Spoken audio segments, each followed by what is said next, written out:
ఉంది అనేది. సో ఇది signature dish French onion soup అనమాట.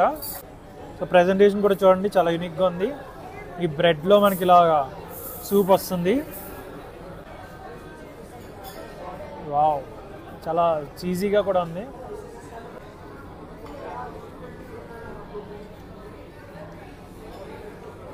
చూసారా, నోట్లోకి చీజ్ అది వచ్చి చాలా యూనిక్గా ఉంది. 315 రూపీస్ అనమాట కాస్ట్ అయితే. కానీ ప్రజెంటేషన్ అది అండ్ టేస్ట్ అది యూనిక్గా ఉంది. సో నేను కాఫీ లవర్. సో పాల్కి రాగానే ఫస్ట్ నేను కాఫీ ఆర్డర్ చేశాను. అండ్ నేనేమనుకున్నా, జస్ట్ ప్రైజెస్ బాగా లగ్జరీ కెఫే కదా, 300-400 ఉంటుంది అనుకున్నా. 200 రూపీస్ అనమాట. బిల్ ఎవరు కడతాడండి? ఇది కెఫే మెడిచి దీని పేరు. ఇది espresso coffee topped with cinnamon. చూడండి, సిన్నమన్ మీకు కనిపిస్తుంది పైన టాపింగ్.